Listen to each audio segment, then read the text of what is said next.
What is up and welcome back. If you are new to this channel, I am Cody Pratt, aka Random Hero. Like everyone else, tattoo artists have a limit to what they'll tolerate.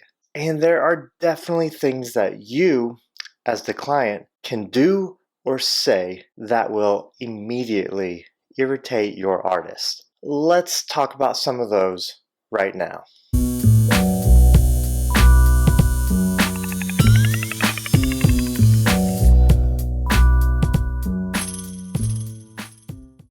As I mentioned, there are things that clients do that are no-nos in a tattoo shop. And honestly, a lot of these should be common sense, but for whatever reason they're not. So we are going to talk about 5 things that tattoo artists hate. So the first thing is not knowing what you want. It's something permanent that's going on your body.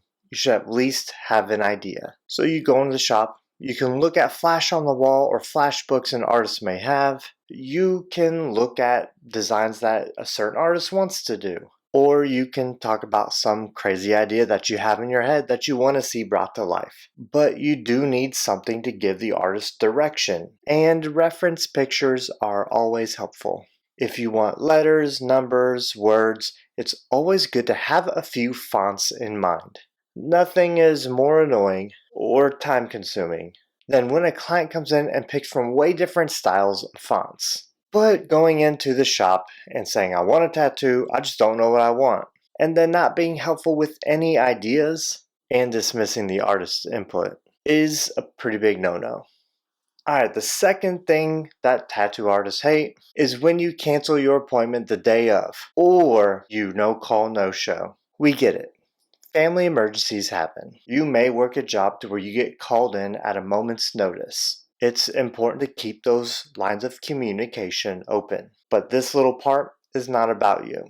In my experience, people that cancel the day of their appointment have something else that comes up that they'd rather do. And this is why tattoo artists have non-refundable deposits to incentivize their client to come in for their appointment. Now, no call, no shows are probably the single most rude thing that you could possibly do. Again, we understand that things come up, but most of the time this is not the case.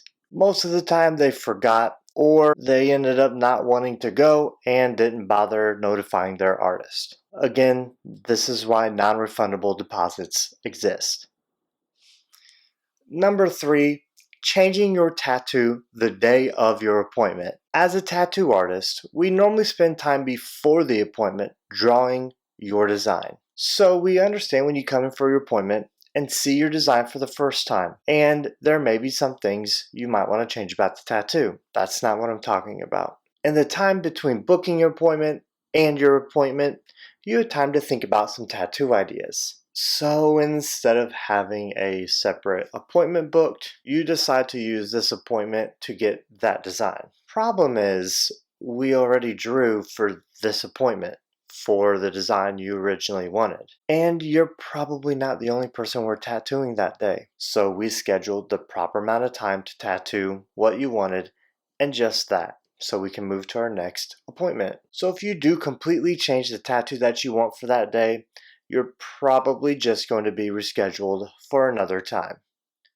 Number 4 is also a pretty rude thing to do, and that is price haggling. Most of the time when it comes to tattoos, the price is the price. The artist knows what their time is worth, and when it comes to them, pricing tattoos is a science. Can artists work with you on the price? Definitely.